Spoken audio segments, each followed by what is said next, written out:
Okay, hopefully when someone joins, I'll be able to see to let them in. So in a few minutes, I'll just cancel out the see just in case they came. A really, really funny joke that I heard, that I read. So a Catholic priest walks into the barber shop to get a haircut. He's sitting there, the barber gives him a nice buzz, and they're chatting. He's like, I'm the priest in the local church. And they're talking, and he's at the end of the haircut, he's like, for you, man of the people, service everyone, no charge. Free of charge, your haircut's free of charge. Okay, that's the end of the thing. The next morning, the barber comes to his shop. He sees by the front door of the shop, there's a bouquet of flowers with a note that says, thank you so much for the free haircut. Really appreciate it. So kind of you. Okay, a few days later, a week later, a priest from a different church comes. No connection comes. He's sitting, he's getting a haircut, they're talking. He gives him a free haircut. He's so thankful. The next morning, the barber comes. He sees, again, a basket of chocolate with a note there. Thank you so much for the haircut. I really appreciate it. A week or two later, a rabbi comes into the barbershop, also to get a haircut from the same community. Oh, you're a rabbi. Thank you so much for everything you do for the community. And whatever, he gives him a free haircut. Okay.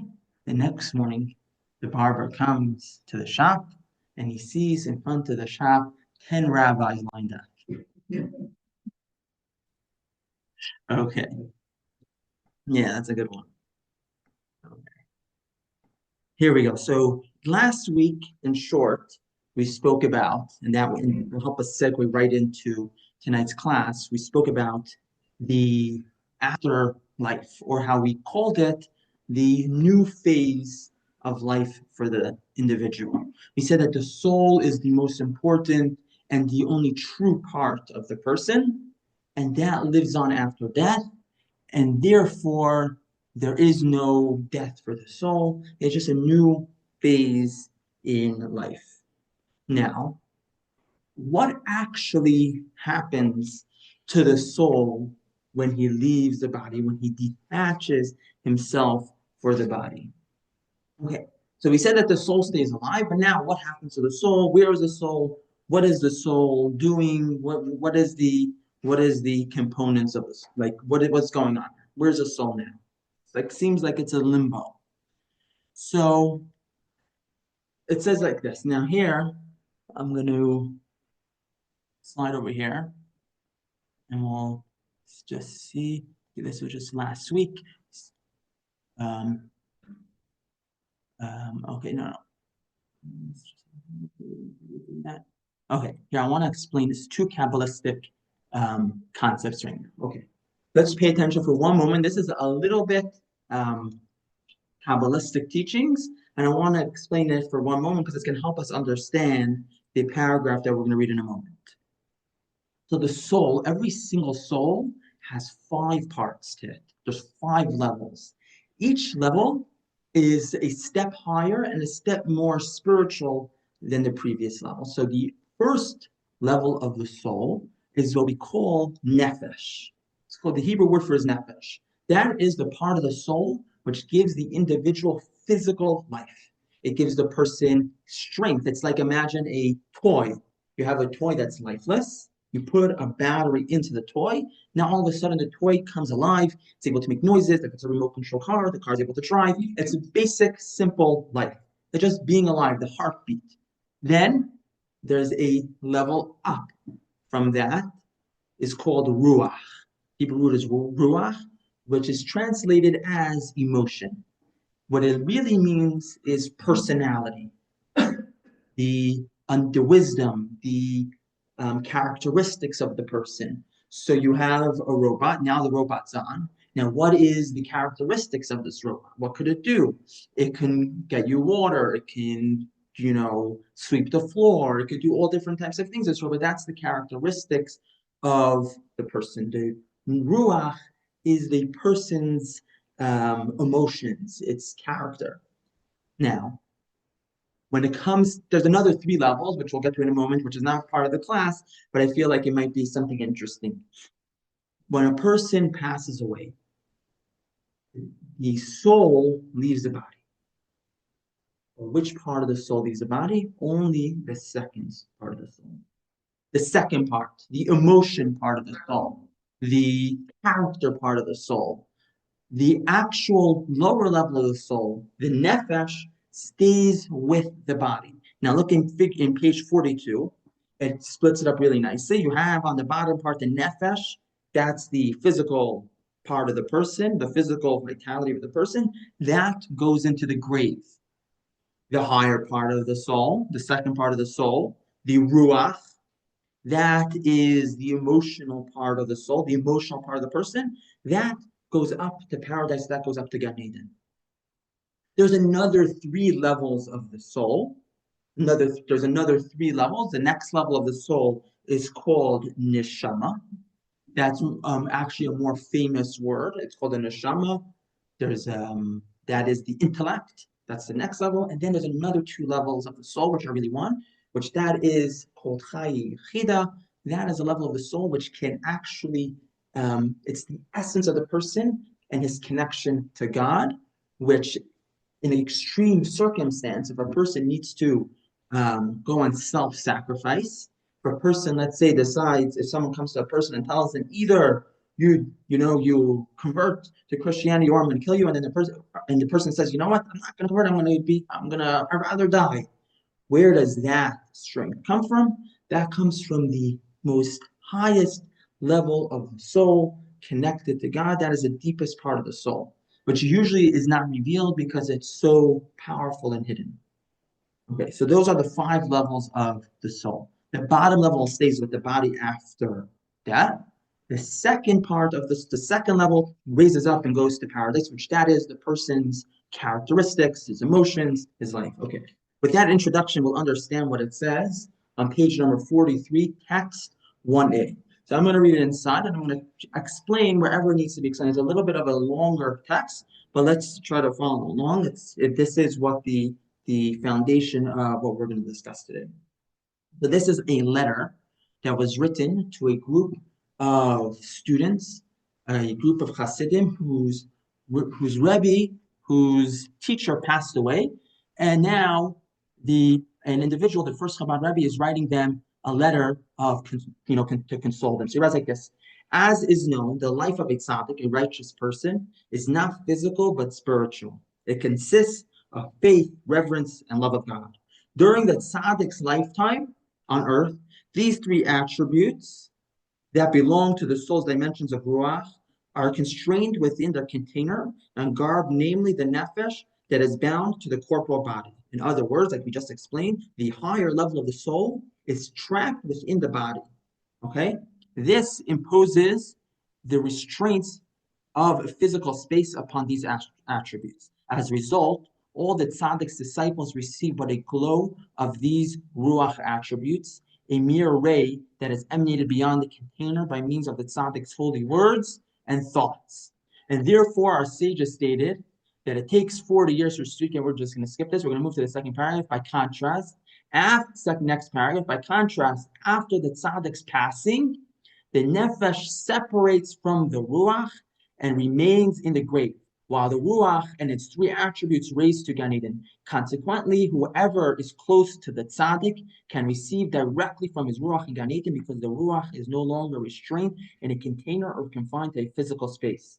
There is now a straightforward path for the tzaddik's disciples to connect with the essence of their master's ruach, the faith, the awe, the love, which the tzaddik served God, and not merely these attributes outer glow. That escape beyond their container. The disciples can connect and commensurate to the degree of their loving connection and closeness to the tzaddik during his lifetime and after his death. For the transmission of all things spiritual is always by means of great love. There's a few parts of this paragraph, of this page, that we're going to refer back to a few times. But outside, what does he say? The person, as we explained last week, the person's body, the person's actual physical body, he passes away, it goes away, it goes into the grave, we bury it, so we could spot the essence of the person, the true life of the person remains alive, his soul. The soul remains alive forever. Now, if you want to connect to an individual after their passing, how could you connect to them if they already passed away? You would think that once a person passes away, you can't feel any connection with that person anymore. You can't have any relationship with that person anymore. That would only be true if there was no such thing as a soul. But because there is a soul, and we said the soul is the true part of the individual, that soul remains alive. That soul remains intact. But even more so after a person's death than when they're alive. In other words, a person is more alive after they pass away than when they are alive.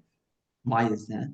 When a person's alive, their soul, their essence is bottled up and constrained within their body.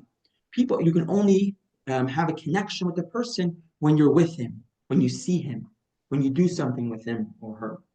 But after a person passes away, their soul now is free. It's unchained. It's unlocked. It's able to soar up to the heavens. It's free now from the shackles of the body, and you're able to connect with that person in a much deeper and real way. Okay. Now, any questions before we continue to the next step? Yes. Yes. This is because this is a very like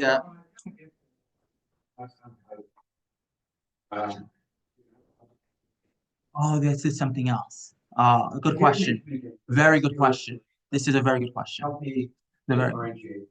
So like this, the question, I'll say the question in another way, but I really don't want to go so deep down this path. But for an example, there is a concept, very widely done concept, where people pilgrimage up to holy people's graves, correct? To pray by their graves. The question is, how could you go pray by a righteous, in Israel, you have all these holy graves and everybody comes. How could you go pray by these individual graves? Isn't it idol worship? You should be praying to God. How could you pray to these individuals? So we say that you're not praying, and we're going to get back, we're going to circle back to what I'm saying right now. We're going to circle back to the end of grave visitation. You're not speaking necessarily to this person as an individual, you're speaking to him as someone who can go speak to God. Now, when we're communicating with a tzaddik, we're not trying to communicate with him to bring him back alive and ask him questions about, try to make him talk. What were we saying? The problem with communicating with the dead is doing it in a way where you make a voice emanate from their grave. Make a voice emanate from their grave, where you actually hear a physical voice. Here, we're not communicating to them per se. We are connecting to them. We're connecting to their lives. You're communicating to them. You're not communicating, you're connecting to them. And when we say to them, we're going to actually, I'm going to play probably a video soon about this concept. That's actually something called, I forgot what the word is, but maybe I have it highlighted here. There is a concept in, I guess it's psychology maybe, known as continuing bonds. Have you ever heard of that? Continuing bonds. I'm going to speak about it a little later. There's a thing that a lot of medical professionals talk about. There's a famous author. I don't want to skip too much. There's a famous author named Thomas Addig, individual Thomas Addig, professor who speaks a lot about this. And we're going to get to it a little later in just a few moments. Okay. Text 1b, let's just continue along. If anybody has any questions, please feel free to ask. So the physical limitations are gone, and now we only have the essence of this holy individual. Now, obviously, this doesn't only mean for someone who's a holy individual. Tzaddik, this is just a metaphor for all of us who have a soul as well. Right? Tzaddik is a lot more. Revealed. Page 45. It is also a matter of common sense that whenever the direct cause of the separation of the soul from the body, whether a fatal accident or fatal illness, it could affect only any of the vital organs of the physical body, but could in no way affect the spiritual soul. A further point, which is also understandable, is that during the soul's lifetime on earth, in partnership with the body, the soul is necessarily handicapped in certain aspects by the requirements of the body, such as eating and drinking, etc. Even a tzaddik whose entire life is consecrated to Hashem, that God cannot escape the restraints of life, in a material and physical environment. Consequently, when the time comes for the soul to return home, quote, it is essentially a release for it, and it makes its descent to a higher world, no longer restrained by a physical body and physical environment. Henceforth, the soul is free to enjoy the spiritual bliss of being near to God in the fullest measure. Okay, so the soul right now is free to go. Okay, now I want to play a short video. But before that, we said a tzaddik's life is faith, reverence, and love. So during lifetime, it's limited to expression through the lower part of the soul, the nefesh, and then after passing, the ruach is released. Okay, here comes the video. 1 second, everyone.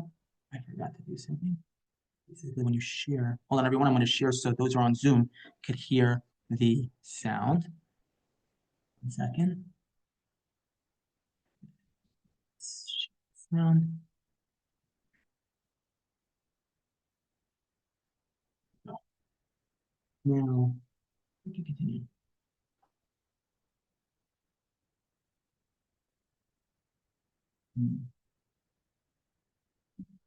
Okay. They're gonna put it back.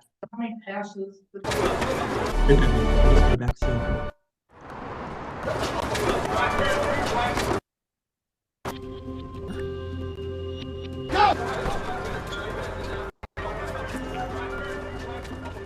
That's what psychologists call inattention to be concerned about. Life would be as powerful as the human brain may be. It is easily overwhelmed by the sight, sound, and the brain cannot permit itself and stimulants aggressively filter. We notice a fraction off a call. You're in a crowded restaurant. Now imagine that you have the door, comprehend at will, experience of the human soul, unshackled by network and powerfully present. Minds cannot contain. Presence to bask in depth, but is safe. That's a little bit of a picture of what's going on here. 1 second.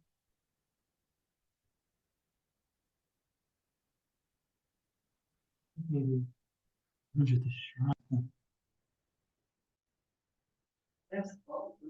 okay. I was thinking maybe Okay. those pipes that people smoke. When I first looked at it. Okay, 1 second, everyone. Okay. Electricity. No. Okay. Does everybody on Zoom see the PowerPoint? You have to unmute to let me know. No, You don't see the No. PowerPoint? I don't see it. Oh, okay. 1 second.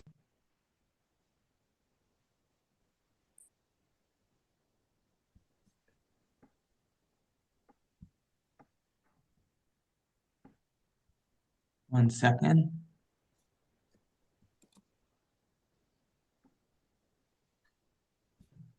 Is that everyone?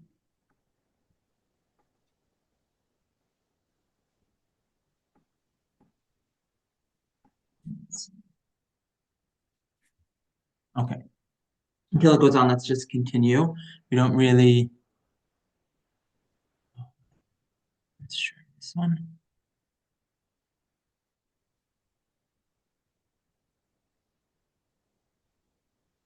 Okay. 1 second, everyone.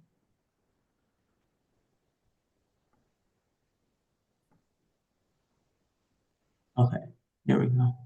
Now it should go. Okay, so like this. So after the soul departs, he's able to experience life to full. I want to just share something interesting that I read over here. So there is I guess, a famous professor who says like this: our brains, which we think our purpose of the brain is to, and our intellect and our understanding is to intake and to process and then to absorb. Actually, the main focus and the main function of our brain is actually to X out, to delete, to block out. and to minimize most of the stuff that we see around us. Because if we were to absorb everything that we saw and everything that we heard, then our brains would just explode from overstimulation. So our brains are wired to actually filter out and stop most of the things that are coming into it. But after the soul leaves the body, after what we said, the neshama, the third level of the soul, or just when the soul leaves the body, over here he's unshackled from the limitations of the brain, and he's able to absorb everything that's around it. And he's able to be free to bask in the godliness and in the world at large. Okay. Now, let us continue a little further. There was a individual who passed away, and there was an individual who passed away, and the family didn't have anyone to officiate the funeral. The rabbi, who was their usual rabbi, was out of town. So there was a rabbi passing through. They said, could you do the funeral for us? And he says, okay, fine, sure. So he comes, he's standing there, about to give the eulogy. And he doesn't know who the person is, but he imagines he's like, Michael was such a kind and generous person. And someone in the back screams out, Michael was the most not nice person, most not generous person. That was a tough crowd. Okay, tries another way. It's like Michael was the most loving to his kids more than anyone else that he ever met. He was so kind, and he was always with his kids, always busy with them, calling them and being with them. The same person screams out, he kicked his kids out of the house. He had nothing to do with them. He deleted their phone numbers. He blocked their phone numbers. He never answers them. He's like, okay, whoa, what's cooking? He's like, okay, what am I? He's like, can anybody please come up and share something nice about this person? So the person screams, his brother was worse. But the truth is that after a person passes, we know that generally we always say nice things about them, how good they were at this, or how nice they were, all different types of compliments. And one of the theories are why we tend to default into that stage and not automatically try to focus on other not nice things, is because after a person passes, what remains alive? The soul, which is holy, it's pure. The body, the physical part, the outer part, that is in the grave, that's in the ground, that is not around anymore. What's left is the soul, which that is the most important part. And as we read in the first text, at the end of the first text, we said, how do we connect? Through love. How do we connect to those who are deceased? Is through the love we have towards them. And that love, so for a kid, how do we show love to a kid? Well, we'll buy them a game, we'll give them a treat, or we'll buy them a toy. But for adults, for older individuals, love is not only a physical thing, it's more deep than that. It's more soul related than that. And you could connect to the person in the soul way. And we're going to speak soon a few more practical things about that.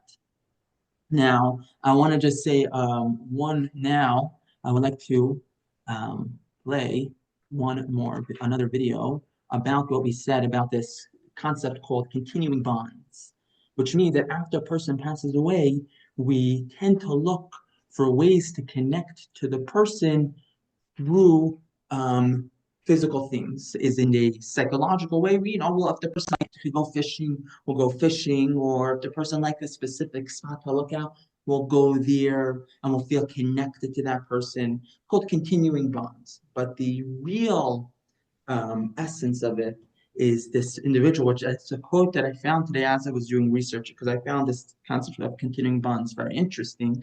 There's this individual, you can search him later, a fascinating person named Thomas Ettidge, Atttig. He says a fascinating quote like this. He says, I think he's still alive.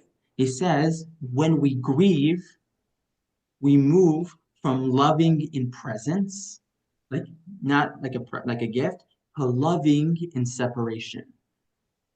When we grieve, we move from loving in presence to loving in separation. I find this is a very powerful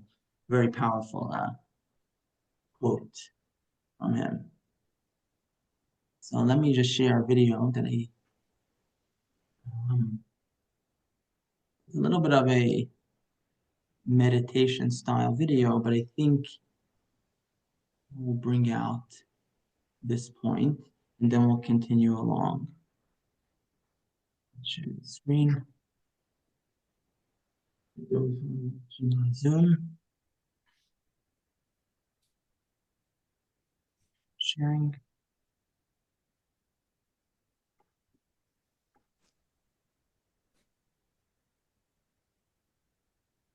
Oh, you found him, Nikki? Pamela? Hello. Hello, Nikki. He wrote a very well-known book. If you search his name, you'll see on the copy something that he's famous, a famous book about death that he was famous for. Either way, let's just play this video. If our internet works. But it's not. No, it's, Yeah. because we had it in our office and then we go out. Go in, down with the patients. Maybe we'll just have to see a little smaller. What? Yeah, it's just the internet is so slow. Here we go. Welcome to we're going to try the continuing connection world and their loved ones who we visualize, share with you a metaphor by the Lubavitcher Rebbe to a grieving family. The Rebbe told you should know that your loved one gone. What is the situation? And this loved one, again, if it helps you to close your eyes, you can close to visualize in your mind's eye. When you would gather, try to remember sites, the same gathering, same set-on, is still there with one difference. Take a moment, feel it. It's hard to describe it. What loved one, you may not be able to there, same house. And the only difference is, let's try to envision, let's try to visualize, try to think. What does it feel like knowing they're with us? Just a few feet away, very close by. On the second, to visualize and try to get on the floor.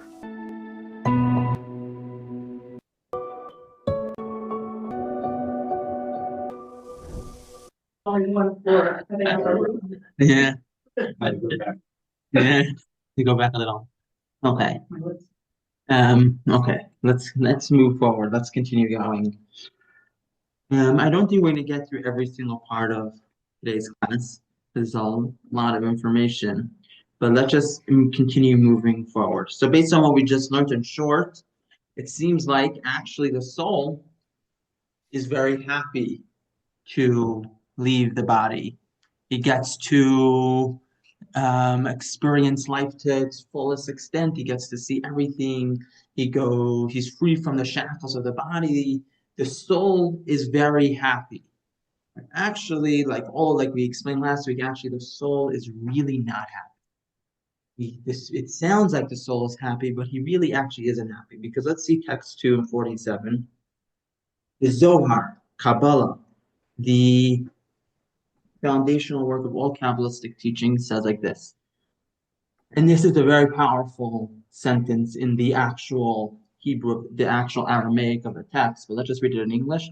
Nothing is as hard for the soul as its separation from the body.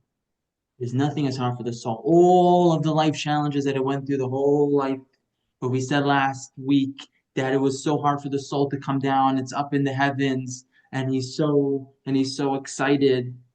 And now has to be sent down here. And we said it's so sad for him to come down here. But nothing is as hard for the soul as it is to leave the body. And why is that? I'm going to share 4 quick reasons, because let's move forward, why it's so hard for the soul to leave the body.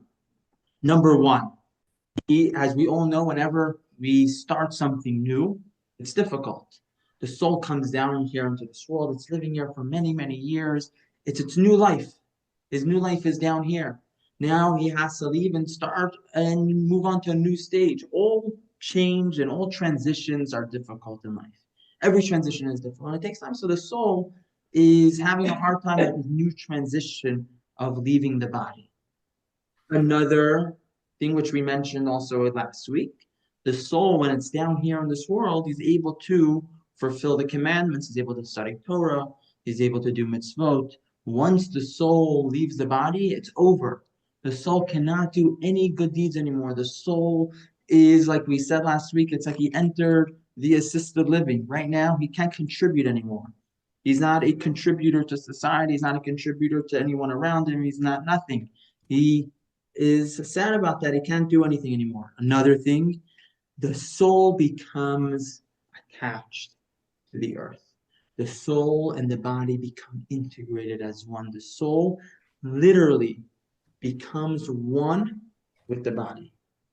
It cannot be separated. So much so that it cannot be separated that if you look on text number 3 on page 49, even after the soul leaves the body, text number 3, page 49, for 3 days the soul hovers above the body thinking that it can return to it.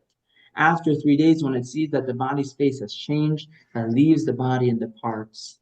So we would think that the soul is so excited to leave and is so excited to be spiritual and away from the body and away from the physical world. No, the soul actually stays right with the body. He thinks, the soul believes that she can still mingle her way back into the body, revive the body somehow. But once the soul sees that the body is lifeless and it's starting to deteriorate a little bit, the soul realizes that can't get back in. So the soul starts to move away. But even then, we still want to stay even longer. Look in text 4a, page 50. For 7 days, the soul goes from the house where it lived to the grave, and from the grave back to the house. It's continuing in the Zohar. And it mourns its body. After 7 days, the body is subjected to its fate, and the soul ascends to its place. And then even more, the Zohar even continues even more. For 30 days, the soul and the body are judged as one, and thus the soul is located down here on earth. After that, the soul ascends while the body erodes in the earth. And now the final stage, text 4c, page 51, for 12 months, the body still exists and the soul ascends and descends. After 12 months, the body becomes null and the soul raises and no longer returns. So this departure is actually a process. The soul actually really does not want to leave. He wants to stay with the body the entire time. He never wants to go. And it's a whole long procedure. It's a whole long process until he's able to finally leaves. Now, that's how it is for the soul. For mourners as well, there are different stages in the mourning, in the aftermath of someone passes away, page 52.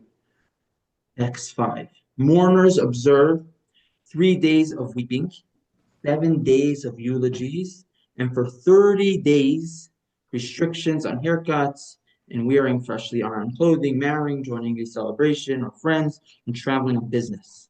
So also in the mourning aspect, there's also the different levels in the mourning. Next week, we're going to go much more deep into this psychology of grief and how to manage grief and how we navigate that. But for now, I'll just say that there are 3 different levels in the grief, and that corresponds actually to the soul. Now, let's see text number 6, continuing along. If you encounter an acquaintance within 30 days of the person having lost a next of kin, offer words of consolation and avoid the customary pleasantries. If 30 days have elapsed since the relative's passing, greet your acquaintance in the usual manner and offer indirect words of consolation. Avoid mentioning the deceased by name and extend a generic consolation such as may you be comforted. So the mourning, again, it's also for 30 days, there's this sense in Jewish law of how we behave after a person passes away, corresponding to the level of the soul, how much it moves away from the body. Okay? So basically, there is this interlock and interconnection between the ascent and departure of the soul, and how we and the mystical part of Torah and the Kabbalistic part of Torah are two separate parts. But over here, it's very unique how we see how they interlock, that the way we behave is actually in connection with how the soul rises. Now, this here we have a interesting story in the Talmud. Very interesting story, page 54. If a person dies and leaves no next of kin to be comforted, 10 people should go sit in the deceased's home. So here the Talmud tells us a story. A man died in Rabbi Yehuda's neighborhood. As there was no mourners to be comforted, Rabbi Yehuda assembled 10 people every day, and they sat in the deceased's home. After 7 days, the dead man appeared to Rabbi Yehuda in a dream and said, "May your mind be at rest, for you have set my mind at rest." So why would they have to go to the person's home and be as if they're mourners? If there are no mourners, what are they doing a shiva for? Why are they going to the person's house? Why are they behaving this way? Because the shiva is not only about us. It's very much about us, but it's also about the soul. The soul is having a hard time. The soul is mourning as well. The soul is, so to speak, a mourner. And they came to the house to mourn, to comfort the soul in his departure from the body. That's why this individual, this Talmudic sage, came to the house to mourn the soul and comfort the soul, not to comfort the next of kin, because there was no next of kin. There was no individuals that this person was acquainted with. Any questions before we continue to the last half of the class? Okay. Now that we dealt with the soul, what about the body? Let's discuss the handling of the body and the care for it. So this, we're going to read in text 8a, page 55. After we read it, I just want to give let's just read it and then I'll explain something. Okay. One who is present at the time of a person's passing is required to tear their clothing. This is because a person's passing is likened to the burning of a Torah scroll. Okay, so the person's body is likened to that of a Torah scroll. It used to be so originally when the Talmudic sages said this, it was taken that no one would actually try to be around a person who was passing away, because those days people had one pair of clothing and they felt that if they were near a person who passes away and they would have to rip their clothes, they would have no clothes left. So people stopped. People would leave the room when someone was about to pass away, as not to destroy their only pair of clothing. So the rabbi said this sentence from the Talmud is not to be taken as when every time someone's near an individual who passes away, do we have to rip their clothes? The tearing of the clothes is only reserved for family members. There is an interesting custom in America that people pin a little piece of cloth onto the clothing and they tear that. That's probably discuss that next week. About the tearing, the actual tearing of the clothes, what that's where there's a lot of, interestingly enough, next week it's a lot of psychology that the sages have placed in grief, and the Torah, which was before modern psychology, actually built the entire Shiva around and all the customs based on our psychological comprehension. But either way, the point of the text 8a is that a person's body is like that of a Torah scroll. Now, why is a person compared? What is the comparison between a person and a Torah scroll? It's not just that a person's body is holy because his soul was in it. It's much more than that. Look in text 8b. Nachmanides points to the sacred name of God that are inked onto a Torah scroll parchment as an analogy for the sacred soul that is soul of the person, is The person's soul is like the ink on the parchment of a Torah scroll, and the person's body is like the parchment that the ink is on. In other words, a person's body, the soul now makes the body a holy piece of flesh and bones.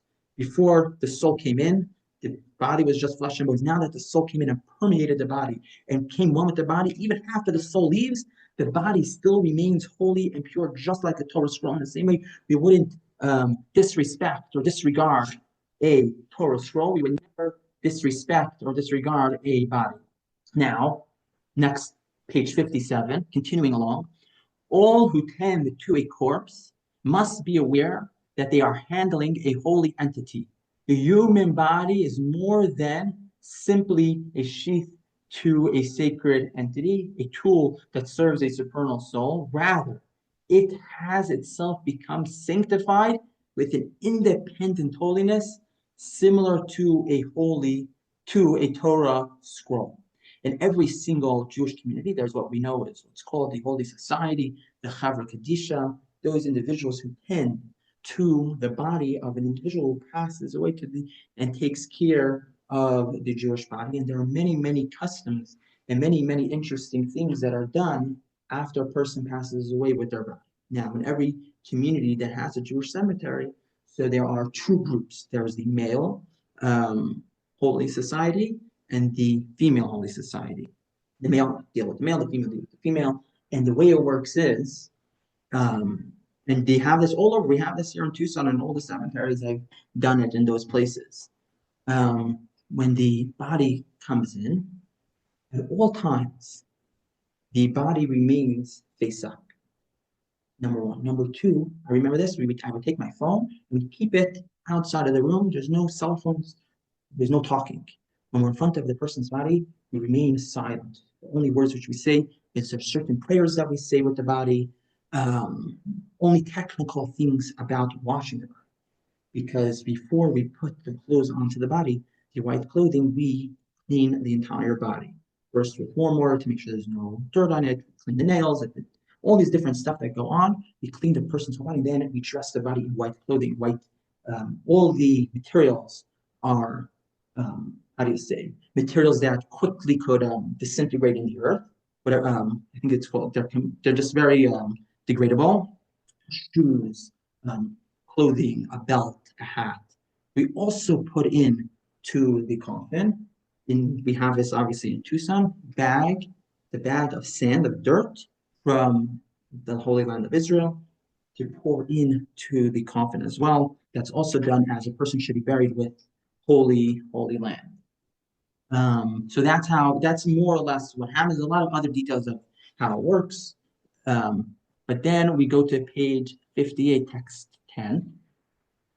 So this is something which is very difficult, but in New York, where you have teams of people who are dedicated to doing this, we are required to maintain constant watch over a corpse, even during the daytime, and even if there is no cause to suspect that something happened to the body. Those who maintain watch are actively performing a mitzvah to the extent that they are meanwhile absolved from many other mitzvot, such as reading the Shema, reciting prayers. We maintain watch over the dead out of respect. Or if we were to leave the body alone, it would appear as if we have abandoned it, like a utensil that we no longer require. Okay, so this is something that we try to do, but a lot of times it's a little difficult to do. But Jewish tradition has that this is what we do. It's called shomer. And in New York, they have teams of people that are around the clock sitting in the morgues with the bodies. Okay. Now continuing along, page number 60, text 11. There is no differentiation between a complete Torah scroll and a single letter. From a Torah scroll, similarly, it is forbidden to handle it with disrespect. Even a single bone that has been detached from a sacred body that was created in God's image, all fragments, everything gets buried. I remember one of the times that I was doing it, we put in to the coffin tons of different bags and washcloths and everything, because we bury everything together with the body, because the body, as we just said, is holy, just like a Torah scroll. Before we continue to the last part, does anybody have any questions? The very good question. a very, very good question. That is many, many classes about organ donation. The Torah, we don't, after a person passes away, as a general rule, we do not do organ donations because the body is, at this point, it's, it needs to be returned to its source, to the ground, to the earth, and it doesn't belong to us anymore. It belongs to God.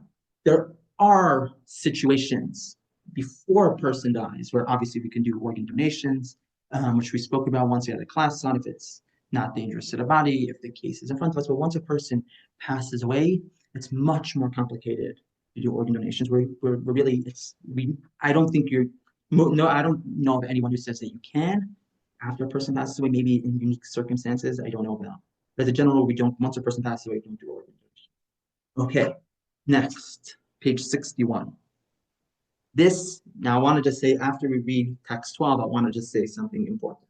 So, swift burial, you shall surely bury him on the same day as his death. Now, there is a lot of opinions that discuss this because today, as opposed to back then, we have refrigeration. And because we have refrigeration, there's a lot of opinions that say that you don't have to bury right away, burial. Text 13.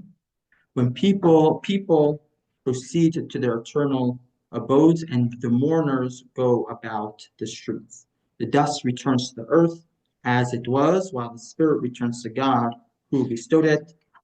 Next quote, all in the same vein, for you are dust, and you will return to dust. The body comes from the earth, and it is entrusted as a deposit to the individual's care. Upon that, the deposit must be returned to the earth when we are king and buried there.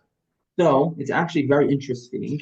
So there's a lot of, in the Torah actually it brings so many times about, we have in Israel, we have the Marat HaMachpelah, the cave of Machpelah, where Abraham is buried and Isaac is buried.